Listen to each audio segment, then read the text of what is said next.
Hello, in this video, I'll review an example of probability theory. First of all, let's define probability. A probability measures the chance that an event will occur.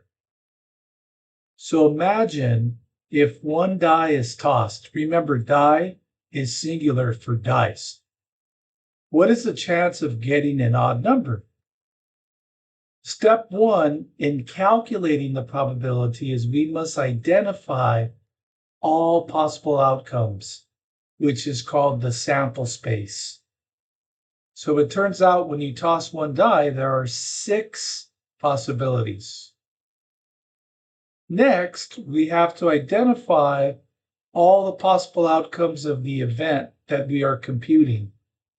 So the question is saying an odd number, thus we only count the odd outcomes for the event.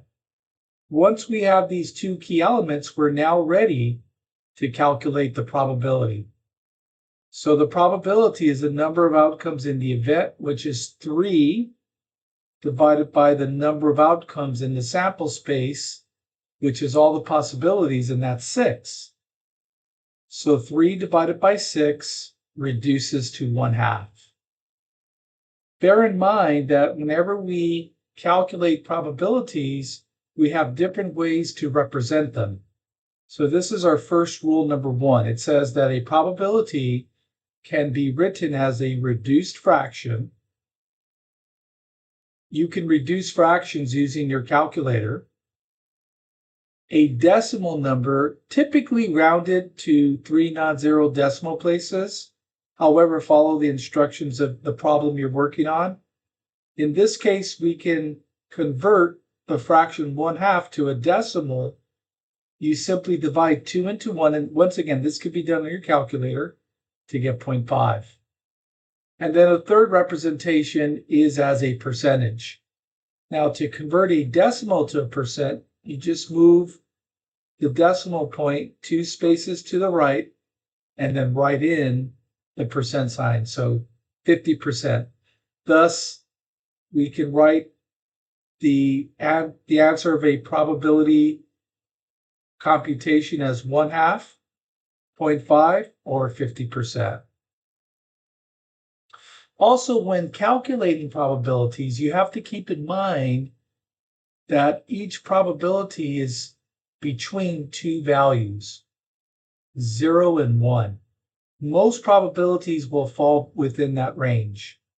But let's look at examples where you have a probability of 0 and where there's a probability of 1. So we'll keep with the example of the one singular die. We want an example of getting a probability of 0 when we toss one die. And this could be true of other events, bear in mind. So if a die is tossed 1 time, what is the probability of getting a 10? Well, if we look at our sample space, there is no 10. Thus, that would be an example of a probability of 0. So there's no chance of getting a 10 when you toss a standard die. How about an example of a probability of 1? Well, once again, if we toss a die, we can ask this question. What's the chance of getting a number greater than 0? Well, all of these numbers are greater than 0. So that means the probability is equal to 1. And you can think of 1 as representing 100%.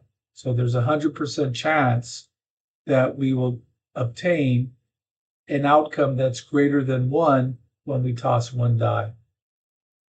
So keep in mind that most probabilities will be between the 2 extremes, and always represent your probabilities as a reduced fraction, a decimal, or a percentage. Thanks for watching this video.